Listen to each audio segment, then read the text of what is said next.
Então você fica ali mesmo dando muito. Eu até, assim, eu concordo assim, com muitas coisas, Silmara, e assim, eu sempre puxo um pouco mais para a sociologia, né? Desculpa, o campo da psicologia não é muito minha praia, mas realmente concordo muito, só que assim, se a gente pega historicamente, né, sociedades, elas se rebelam quando falta o pão. O próprio Lenin, né, que de uma corrente comunista, falava assim mesmo, quando falta o pão, você vai se levantar em armas, né? Então, assim, fugindo um pouco assim, do individual, se você pega no coletivo, tem uma frase que eles falam muito, é muito fácil você ser liberal quando você não é da classe operária.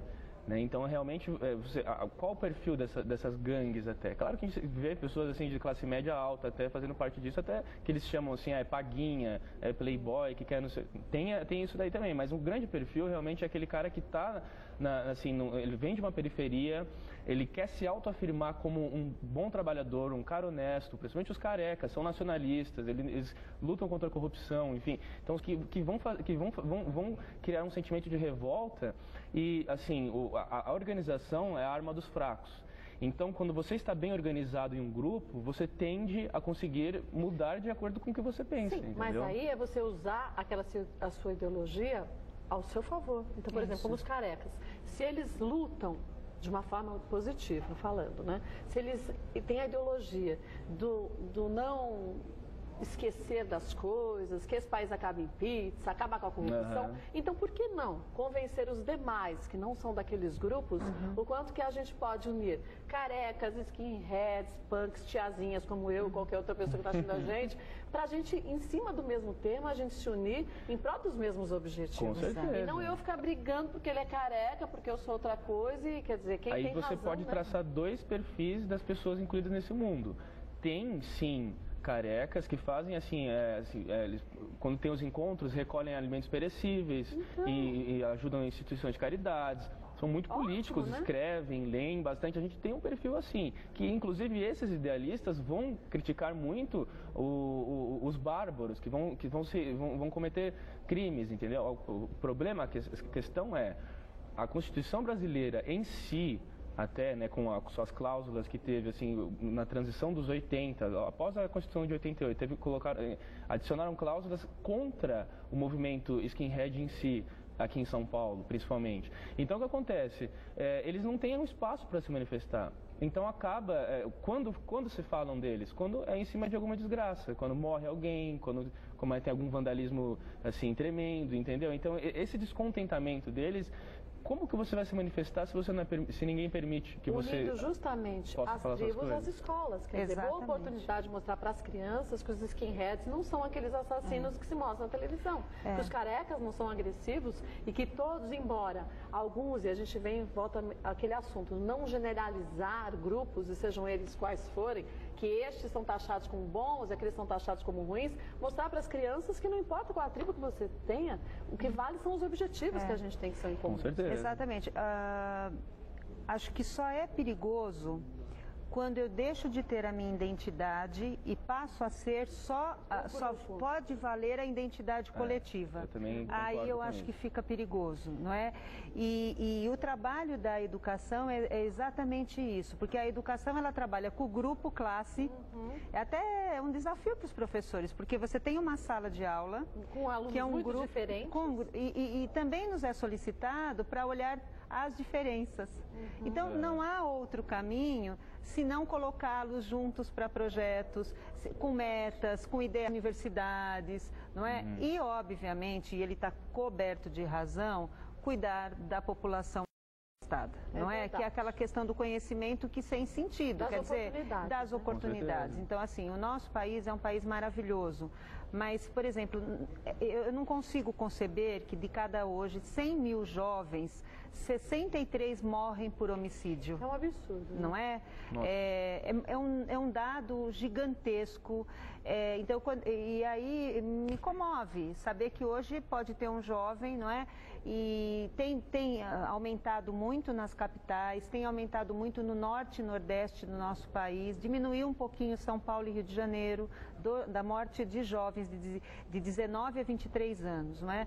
Mas nós temos que reduzir isso urgentemente. Então, Então, eu acho que programas como o seu, é um apelo nacional que eu faço, não é? Para que todas as pessoas se mobilizem em prol dessa geração que está sendo perdida por uma razão ou outra, seja pelas gangues, seja pelos assaltos, seja pela a briga de vizinho, que às vezes são pelo tráfico de drogas, né? Quer dizer, tem um dado de 7 mil menores hoje, né, a serviço das drogas nos morros nas favelas do Rio de Janeiro. Mas então, será que se 7 mil jovens, se tivessem uma outra oportunidade, não aceitariam?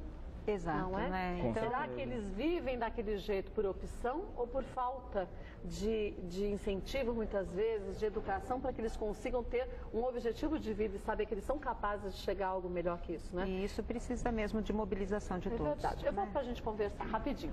Tempo que você tem para mandar suas perguntas também, mulheres@tvgazeta.com.br. Bom, vamos voltar à nossa conversa extremamente importante. Hoje estamos falando das diferenças entre tribos. Qual a diferença, por sinal, Davi, entre tribo e gangue?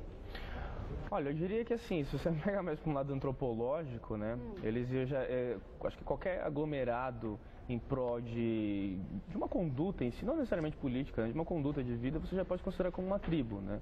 Essa já é diferente já de uma sociedade, que a sociedade já é algo mais amplo. Agora, se você pega o termo gangue em si... É pejorativo, né? É um termo pejorativo, que vem até, tipo, assim, uma origem dos gangsters, até gangsters que tinham nos 1920, em Chicago e tal. Então, esse ganguismo, né, é quando você se une e se utiliza da violência, entendeu?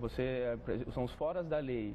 Então, o ganguismo já está mais dentro mesmo do social. O tribo não, o tribo é que hoje também se tornou meio clichê, né? Se designar tribo, principalmente nas tribos urbanas, né? Que se fala muito disso, né? Mas, claro, não deixam de ser tribos, com certeza. Você já participou lá quando você era... Você é muito jovem, né? Mas quando você tinha lá seus 16, 17 anos, Sim. Você falou que foi uma época crítica da sua vida. Foi. E você hoje, olhando para o seu passado, fala, mas eu era um chato mesmo. Você participou de alguma tribo ou não? Participei, né? Eu entrei no movimento Skinhead, de um segmento nacional-socialista e nacionalista. Naquela época a gente queria até juntar essas duas correntes ideológicas, que elas têm muito em comum, mas também têm muito de distintas. Então eu acabei entrando nesse mundo, não como exatamente assim, dos grupos conhecidos, dos grupos que saíram até na mídia. Eu tinha o meu próprio grupo, até porque a gente era muito imaturo, né? 16 anos, eles tinham perfis assim de 25 anos na época,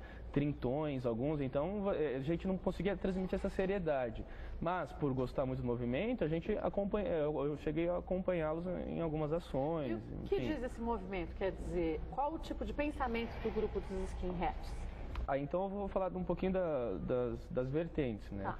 Assim, eu vou até linkar brevemente com a origem. O movimento skinhead surgiu, contrário do que o mundo pensa, né?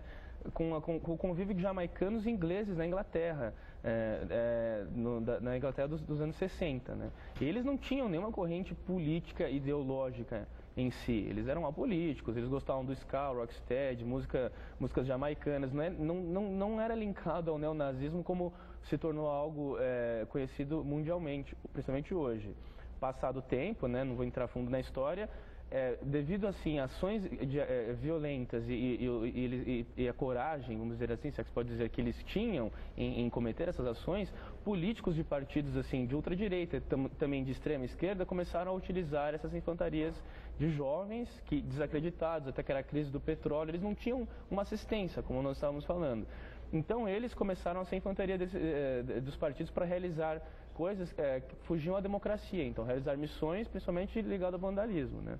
No Brasil você vai ter os carecas nacionalistas, que não tem racismo entre eles, mas claro, tem uma postura conservadora, enfim, e também, começando nos 90, você vai ter os nacional-socialistas. Hoje você tem comunista, anarquista, tem skinhead contra a homofobia, tem Sharp, skinhead contra o racismo. Hoje tem esse nome, o termo skinhead é utilizado por uma série de correntes ideológicas distintas. E né? não como a gente imagina, com aquelas 12 categorias de um mesmo grupo, por exemplo, né? Isso, hoje é um termo que abrange muitos segmentos. E eu participei de uma corrente nacional-socialista que, claro, na época era assim com um pensamento neonazista e também nacionalista, né? Então eu tinha até por sempre gostar muito de história, eu queria manter mesmo a origem, mas não assim, não ligado à violência, manter minha origem europeia, né, espanhola, escola, por honra até meu avô que lutou na guerra, enfim, o nacionalismo ao Brasil, não tinha preconceito nenhum, mas eu gostava de conservar a minha história, as minhas origens, eu queria que os jovens,